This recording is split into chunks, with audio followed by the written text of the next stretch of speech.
بہت تھوڑے اعمال ایسے ہیں کہ جن میں اگلے گناہوں کی معافی کا بھی ذکر، پچھلے کا تو بہت سی جگہ ملتا ہے نا، ابھی تو جو آیا نہیں اس کی معافی کا ذکر اس 9 ذو الحجہ کے روزے میں ملتا ہے۔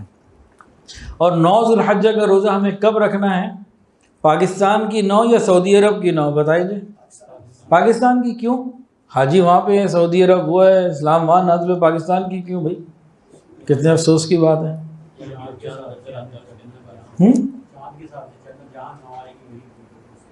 جہاں 9 آئے گی وہیں چلیں گے؟ اچھا ٹھیک ہے، تو سعودی عرب کے حساب سے کیوں نہیں بھائی؟ دیکھیں بھائی، سب نے ٹھیک بات کہی، انسان جس ملک میں ہے اور ادھر جو دن چل رہا ہے، تاریخ چل رہی ہے، وقت چل رہا ہے، سورج کا طلوع آفتاب کا سلسلہ، غروب آفتاب کا سلسلہ اور نمازیں، سب اسی حساب سے۔ اب ہم 10 محرم کا روزہ پاکستان کے حساب سے، عیدیں پاکستان کے حساب سے، اور رمضان روزہ پاکستان کے حساب سے، سحری افطاری پاکستان کے حساب سے، سارا سال کی عبادات پاکستان کے حساب سے کرتے ہیں۔ کسی کو کوئی مسئلہ نہیں ہے، 9 تاریخ کو کوئی مسئلہ پیدا ہو جاتا ہے بھئی، یہاں بھی کوئی مسئلہ نہیں ہے، مسئلہ سوشل میڈیا کا پیدا کردہ ہے۔ آج سے کچھ عرصہ پہلے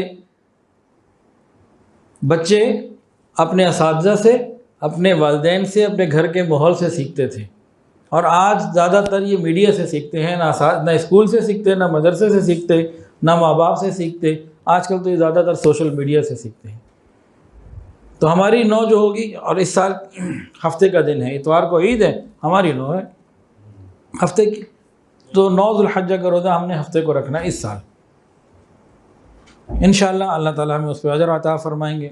پھر یہ 10 دن ایسے ہیں کہ ان 10 دنوں میں نبی علیہ السلام نے کھلا بتا دیا کہ اللہ تعالیٰ کو ان ذو الحجہ کے 10 دنوں کے اعمال سے زیادہ کوئی اور عمل ایسا محبوب ہے ہی نہیں، یہ سب سے زیادہ محبوب، ان 10 دنوں میں ذکر کرنا، اللہ کی عبادت کرنا۔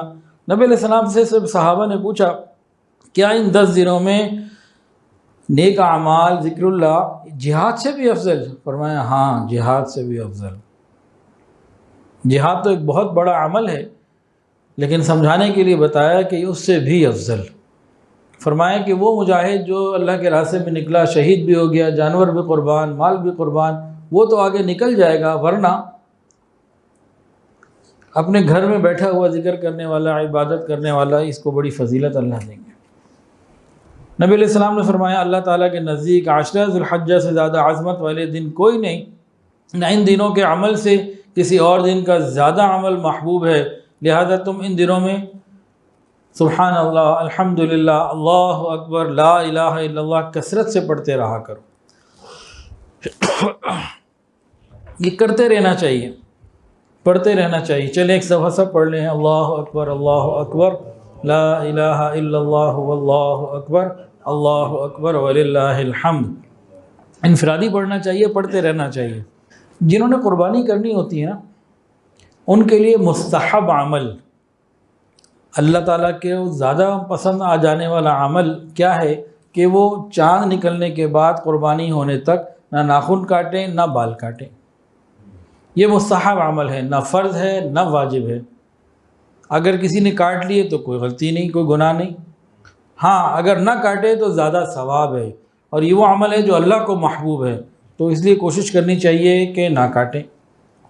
یہاں بہت سے لوگ سوال پوچھتے ہیں کہ جی ہم تو صاحب نصاب نہیں، قربانی نہیں کر سکتے، تو ہم کیا کریں؟